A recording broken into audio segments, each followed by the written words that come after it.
Person বা পুরুষ। Kinds of person, পুরুষের প্রকারভেদ।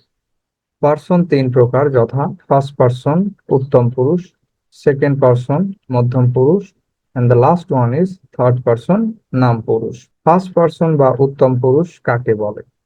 যে ওয়ার্ড দ্বারা আমি, আমরা, আমাদের বোঝায় তার পার্সনকে ফার্স্ট পার্সন বলা হয়। যেমন I, we, me, us, my, our ইত্যাদি। এই সমস্ত প্রোনাউন দিয়ে মূলত আমি এবং আমরা বুঝিয়েছে, আর এই কারণে এদেরকে ফার্স্ট পার্সন বলা হয়।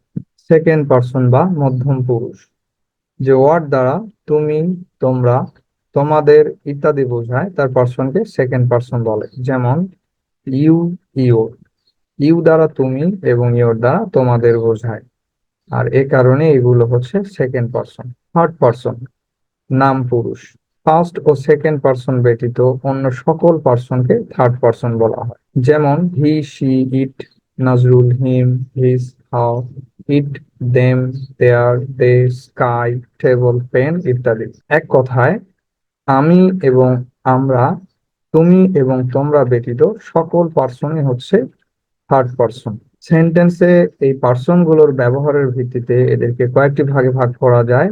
সেগুলো হচ্ছে subjective case, objective case and possessive case. Subjective case হচ্ছে যে পার্সন গুলো বাক্যে সাবজেক্ট বা কর্তা হিসেবে বসে। অবজেক্টিভ কেস যে পার্সন গুলো বাক্যে অবজেক্টের হয়ে কাজ করে। আর পসেসিভ কেস, পসেসিভ মূলত মালিকানা অর্থে ব্যবহৃত হয়, আর এই সমস্ত প্রোনাউন গুলো পসেসিভ কেস হিসেবে বাক্যে বসে। সাবজেক্টিভ কেস হচ্ছে আই, এর অবজেক্ট হবে মি এবং পসেসিভ মাই, মাই। উই এর অবজেক্ট হবে আস এবং পসেসিভ হবে our, ours. You subject, you এর অবজেক্ট হবে ইউ এবং পসেসিভ কেস হবে ইয়োর, ইয়োর্স।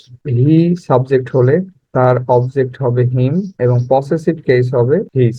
শি সাবজেক্ট হলে তার অবজেক্ট হবে হার এবং পসেসিভ হবে হার, হার্স। দে সাবজেক্ট হলে তার অবজেক্ট হবে দেম এবং পসেসিভ হবে দেয়ার, দেয়ার্স। আজকের ক্লাস এ পর্যন্তই। আমাদের পরবর্তী ক্লাসের আলোচ্য বিষয় হবে পার্টস অফ স্পিচ।